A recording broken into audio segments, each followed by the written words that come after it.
안녕하세요 여러분, 정대표입니다. 오늘은 꼬마 비빔밥을 만들겠습니다. 저도 개인적으로 꼬마 비빔밥에 관심이 많았습니다.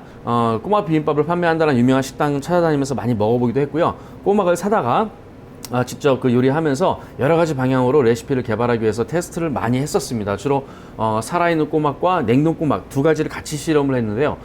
당연히 냉동 꼬막보다 살아있는 꼬막으로 하는 게 당연히 맛있어요. 씹히는 식감부터 향부터 모든 것이 다르죠. 살아있는 게 훨씬 맛있습니다. 근데 한 가지 문제가 뭐냐면 그 요리하는 과정 자체가 너무 난해하다는 거죠. 그 세척하는 과정, 그리고 또 해감하는 거, 그리고 뭐 삶는 거, 그리고 또 그 껍질 까는 게 또 일이죠. 냉동 꼬막은 굉장히 쓰기가 편하죠. 그냥 딱 구매해서 녹여서 쓰면 돼요.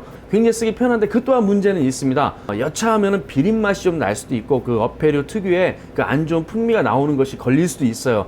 그런 부분을 조금 주의해야 되는데 가정에서 간편하게 만들 수 있는 요리를 제가 보여드리는 게 주 목적이기 때문에 냉동 꼬막을 사용하되 냉동 꼬막을 사용하면서 주의해야 될 사항이 있습니다. 그 점을 꼭꼭 집어서 아주 자세하게 설명을 해드릴 거예요. 그러니까 한번 잘 따라와 보시기 바랍니다. 그럼 시작하겠습니다. 꼬막 비빔밥 만들기 시작하겠습니다. 일단 먼저 오늘 재료 중에 가장 중요한 냉동 꼬막에 대해서 먼저 말씀을 드려야겠죠. 인터넷 검색해 보시면은 굉장히 구매하시기 좋아요. 뭐 판매하는 것도 굉장히 많고 판매하는 양도 그 단위가 뭐 200g, 300g, 500g 이렇게 또 1kg 이런 식으로 여러분 쓰기 편하게 딱딱 담아서 그 판매를 잘 하니까 여러분 편하신 대로 주문해서 쓰시면 되는데요. 한 가지 주의하실 사항이 있습니다. 냉동 꼬막은 어느 회사에서 파는 게 좋다라는 데이터가 아직 사실 저한테도 없습니다. 왜냐하면 여러 군데 회사 제품 써보고 뭐 한 군데에서 여러 번 주문도 해보고 계속 테스트를 했는데 어떨 때는 굉장히 프레시한 그런 꼬막이 와요. 그래서 녹이기만 해도 바로 먹어도 괜찮을 정도로 굉장히 마음에 들었는데 어떨 때는 약간 선도가 좀 떨어지는 그런 제품이 올 때도 있고 어떨 때는 약간 비린 맛이 좀 강한 그런 게 올 때도 있었습니다. 그래서 어떤 게 더 좋다, 어떤 회사 브랜드가 좋다, 뭐 이것을 제가 전혀 언급을 할 수가 없어요. 좀 복불복 성향이 좀 있는 것 같습니다. 아무래도 그때그때 뭐 작업을 해서 오는 거니까 좀 그런가 보다라고 생각을 하는데요. 그래서 제가 찾은 방법은 이 꼬막을 일단 해동을 한 다음에 세척하는 과정에서 비린 맛을 좀 없애고 약간 좀 깨끗하게 좀 처리하는 그런 방법을 한 가지를 찾았습니다. 그것부터 오늘 자세하게 말씀을 드리겠습니다. 일단 냉동으로 구매하신 꼬막을 실온에 보관하시면서 일단 해동을 하시는데요. 물에 담궈서 녹이거나 뭐 전자레인지 돌리거나 그러지 마시고 그냥 녹이셔야 돼요. 그냥 실온에 둔 상태에서 그냥 녹이시는 게 제일 좋습니다. 어쨌든 간에 얘도 연약한 조개살이기 때문에 어떤 외부적인 영향, 온도나 압력으로 녹이게 되면은 일단은 좀 망가져요. 내용 자체가. 지금은 어렸으니까 딱딱한데 굉장히 부드러운 그 조개 속살이라 생각하시고 가급적이면 그냥 밖에 내비두시고 실온에서 하루 잘 녹이시면 좋습니다. 실온에서 딱 녹인 것을 보여드릴게요. 자, 이것은 그냥 해동만 해놓은 꼬막이에요. 녹여놓으면 물이 좀 생겨요. 근데 그 물은 좀 따라내버리고 꼬막 살만 이렇게 담아놓은 겁니다. 그리고 이것은 그냥 맹물이에요. 정수기 물, 수물 다 상관없습니다. 이 물에다가 자 15ml짜리 계란 스푼입니다. 이걸로 청주예요, 청주. 소주든 뭐 와인이든 청하든 알코올이 들어가 있는 거면 상관없습니다. 뭐 맛술도 괜찮아요. 그래서 청주 하나, 2개 정도 넣어주시고요. 물 양은 1리터가 좀 넘는 것 같습니다. 자, 요건 식초입니다. 저는 환만 식초 준비했는데 여러분 가정에 갖고 계신 식초 어떤 것도 상관없어요. 식초 하나 넣습니다. 잘 저어주시고요. 녹여놓은 꼬막을 다 넣습니다. 자, 보시면은 여기 밑에 이렇게 그 물 생긴 거 보이죠? 꼬막을 녹이면 이렇게 물이 나오거든요. 요 물은 조금 안 좋아요. 좀 비린 맛도 나고 하니까 이 물은 쓰지 않습니다. 그렇다고 이 물 제거하려고 꽉 짜시는 거 아니에요. 일단은 지금 꽉 짜시면 안 돼요. 이 꼬막 살에도 육즙은 있기 때문에 이걸 너무 꽉 짜서 제거해 버리시면은 씹는 식감은 좋을지 몰라도 맹탕 맛이 되니까 아무 맛도 안 나는 맹탕이 돼 버리니까 너무 꽉 짜지 마시고요. 이렇게 자연스럽게 흘러나온 요 물 있잖아요. 요거만 없애주시면 돼요. 꼬막 건져서 물에 잘 담그시고요. 혹시 있을지 모를 비린내를 제거하기 위해서 잠깐 담가둡니다. 너무 오래 담가둔 건 아니고요.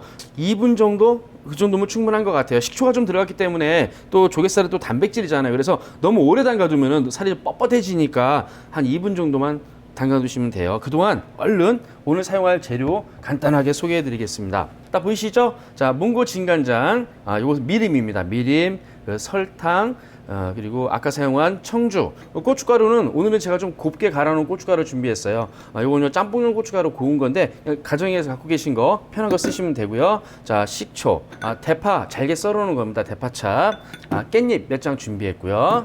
그리고 요건 다시다입니다. 다시다 조금 준비했습니다. 참기름, 그리고 후추. 재료는 이게 답니다.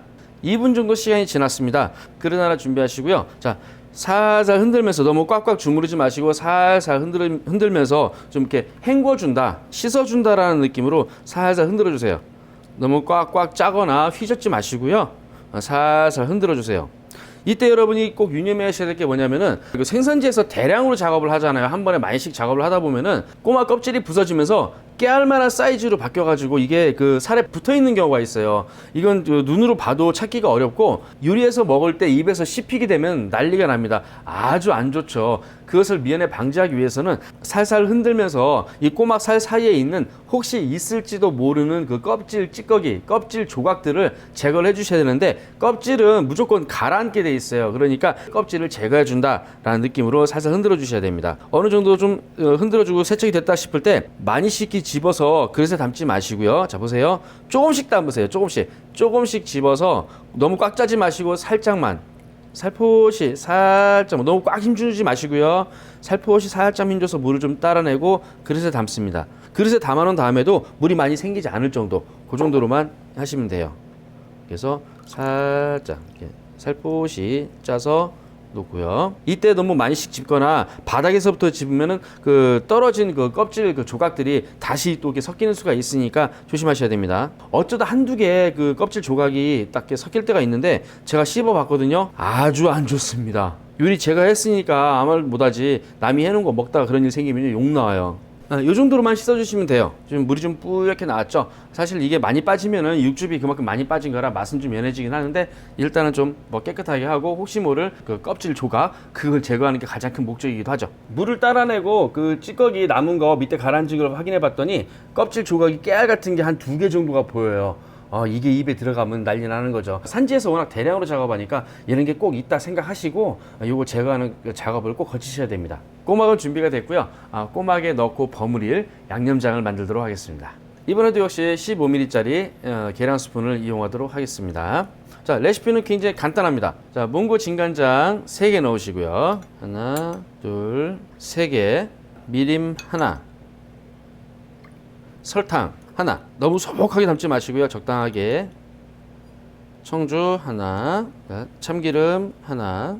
자, 고운 고춧가루입니다. 여러분 고운 고춧가루 아니더라도 가정에 가지고 계신 거 있으시면 그거 쓰시면 되고요. 만약에 매운맛, 좀 칼칼한 맛이 났으면 좋겠다, 청양고춧가루 넣으시면 돼요. 그건 여러분 기호에 따라서 조절하시면 됩니다. 자, 고춧가루 하나 넣고요. 대파 잘게 썰어놓은 대파찹인데요. 대파찹은 좀 넉넉히 넣으셔도 괜찮아요. 그 양을 굳이 말씀드리면 요 계란 스푼으로 한 2개 이상, 한 3개 정도 이렇게 넉넉히 넣으셔도 괜찮습니다. 전 다 넣을게요. 이건 다시다인데요. 다시다는 꼭 넣어야 되는 재료는 아닙니다. 그런데 사실 조미료가 조금 들어가주면 맛은 더 좋아요. 뭐 써야 된다, 안 써야 된다, 요즘은 뭐 그런 논란의 여지가 없죠. 사실은 어쩔 수 없이 써야 되는데 쓰는 양의 문제라고 생각을 합니다. 그래서 일반 조미료보다는 뭐 좀 다시다 정도, 너무 많이 넣으시지 마시고요. 조금만 넣겠습니다. 마음에 안 든다, 넣지 마세요. 그러면 안 넣으시면 돼요. 하지만 여러분, 넣는 게 맛이 좋아요. 솔직히 말씀드리면. 후추 좀 넣고요. 간마늘도 하나 가득 넣고요. 이제 잘 섞어줍니다. 지금은 약간 묽은 상태 같지만 좀 시간이 지나면요, 대파하고 그 고춧가루 때문에 약간 되직해져요. 이제 준비된 꼬막을 방금 만든 양념장으로 일단 좀 묻혀놓고 양념이 좀 배일 때까지 조금 기다려야 됩니다. 냉동 꼬막은 살아있는 생꼬막으로 할 때랑 좀 차이가 나는 게요, 생꼬막은 바로 그 재료 준비된 다음에 양념장 버무려서 바로 밥 위에 올려도 맛이 괜찮습니다. 근데 이 냉동 꼬막은 조금 틀려요. 그래서 양념장으로 좀 버무려서 간이 배이도록 좀 시간을 둬야 됩니다. 그래야 맛이 나와요. 뭐 저 혼자 먹을 거니까 요 정도. 너무 많은가요? 이 정도 먹어야죠. 양념장은 밥하고 비빌 걸 예상을 해서 좀 짭짤하게 해야 되니까요. 하나, 2개, 좀 더 할까? 이 정도?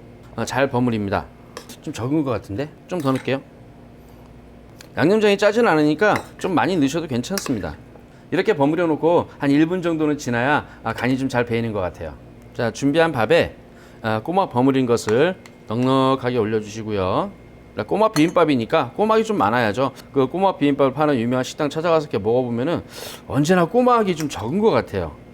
좀 많이 아쉽더라고요. 저도 모르게 남은 꼬막 양을 계산해가면서 이렇게 밥을 이렇게 먹다 보니까 좀 뭐랄까 좀 크게 만족스럽지 않은 것 같습니다.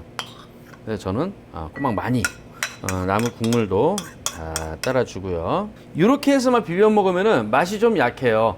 그래서 다른 재료를 몇 가지 더 넣겠습니다. 깻잎 3장 준비했는데 좀 많은 것 같네요. 한 장만 써도 되겠습니다. 꼭지 잘라내고요. 깻잎은 잘게 썰어서 넣을게요. 깻잎 넣어주시고요. 이 꼬마 비빔밥에 미나리가 좀 들어가주면요 훨씬 더 향긋하고 맛이 좋아요. 혹시 모르는 어떤 뭐 냉동 꼬막의 어떤 뭐 안 좋은 향 그런 부분이 혹시 날지도 모르는데 그런 부분을 아주 잘 잡아준다고 생각을 합니다. 미나리는 크게 썰지 말고요 총총하게 잘게 썰어서 넣어줍니다. 여기에 김가루를 넣으면 그것도 맛이 또 괜찮아요. 근데 그 김가루의 맛이 너무 강하다 보니까 그 꼬막의 어떤 풍미가 좀 많이 사라지는 것 같아서 지금은 김가루는 넣지 않도록 하겠습니다. 대신 고소하게 참기름 살짝 더 넣을게요. 통깨나 후리갓깨 좀 뿌려주고요. 자, 완성입니다. 어렵지 않게 꼬마 비빔밥 만들었습니다. 이제 어떻게 해야죠? 먹어야죠 뭐. 방금 만든 꼬마 비빔밥 먹어보도록 하겠습니다. 요즘 미세먼지가 굉장히 그 말이 많잖아요. 그래서 저도 그 맛을 보기 전에 목 상태가 깨끗해야 되니까 그 미세먼지를 좀 걸러내기 위해서 마실 거 조금 준비했습니다. 스님들은 이걸 가지고 이제 곡차라고 말씀을 하시더라고요. 저도 곡차 한잔 하고 시작하겠습니다. 아주 좋은 곡차입니다. 자, 보시면은 내용물은 간편하죠. 뭐 복잡하지 않은 게 또 이 요리의 매력이기도 한데 꼬막하고 양념장만 잘 준비하면은 그냥 버무려서 밥 위에 올리기만 해도 아주 간편하게 맛있는 식사가 됩니다. 꼬막에 양념장을 좀 과하게 넣는 이유는 밥이 들어가니까 당연한 거죠. 그리고 밑으로 양념장이 좀 가라앉아 있어요. 그거를 잘 훑어서 비벼주시면 됩니다. 보통 웬만한 그 꼬막 비빔밥 하는 곳에 가면은 다 밥을 비벼서 나오잖아요. 그게 좀 편하고 비주얼도 괜찮고 먹기도 좋다고 생각은 드는데 손님들이 이렇게 비벼서 드시는 게 좋지 않을까 저는 그렇게 생각을 합니다. 뭐 좀 싱겁게 드시는 분들은 좀 뭐 꼬막을 좀 덜어낼 수도 있고요. 다른 가게의 그 꼬막 비빔밥하고는 좀 다른 게 일단 좀 매콤한 맛이 좀 강하다고 생각하시면 돼요. 역시 좀 이렇게 좀 칼칼한 맛이 좀 있는 게 좀 좋지 않나 저는 그렇게 생각을 합니다.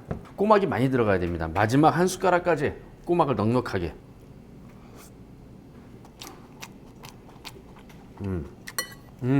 쫄깃쫄깃하고요. 뭐 제가 여러 번 말씀드리지만 사실 뭐 살아있는 꼬막으로 할 때랑은 분명히 풍미는 좀 다릅니다. 하지만 일단 가격도 저렴하고 작업이 쉬우니까 이렇게 판매할 경우에 손님한테 꼬막을 좀 넉넉하게 넣어드릴 수 있는 장점도 있습니다.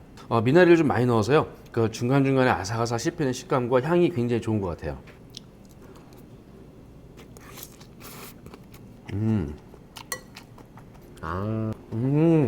이 먹는 소리 들리시죠? 살찌는 소리입니다. 입 헹구는 거예요. 그 깻잎은 너무 많이 넣으면 안 좋을 것 같아요. 깻잎 향이 워낙 강하니까 살짝만, 그러니까 아까 제가 넣은 것처럼 한 장 정도만 잘게 썰어서 넣어주는 게 딱 좋은 것 같습니다. 깻잎이 너무 많이 들어가면은 깻잎 향이 전체를 다 그냥 정복을 해버릴 것 같아요. 미나리는 좀 많이 들어가도 향이 강하게 올라오면서 다른 재료의 어떤 맛을 방해하거나 이러는 경우 좀 덜한 것 같은데 깻잎은 좀 그렇지 않거든요. 깻잎은 너무 강하니까 안 넣으셔도 되는데 아주 살짝만 넣어주면 더 좋은 것 같습니다. 가급적이면 참기름은 좀 좋은 걸 써주시고요. 꼬막을 버무릴 때 양념장을 좀 과하게 넣으셔야 되겠습니다. 씹히는 식감이 그러니까 한국 사람이 안 좋아할 수가 없어요. 제가 볼 때. 질기지 않으면서 쫄깃쫄깃한 식감을 내는 재료는 그렇게 많지 않거든요. 이러다도 다 먹네 또 이거. 대파를 좀 더 넣어도 괜찮을 것 같습니다. 입 헹구는 거라니까요. 물론 살아있는 꼬막에 비해서 풍미는 떨어집니다. 하지만 가정에서 간편하게 어렵지 않게 뭐 편하게 해 드시기에는 냉동 꼬막도 나쁘지는 않은 것 같습니다. 아까 제가 말씀드린 그 꼬막 세척할 때 주의사항 꼭 기억해 주시고요. 오늘 영상은 여기까지입니다. 다음에 또 맛있는 요리 준비해서 찾아뵙도록 하겠습니다. 바이바이.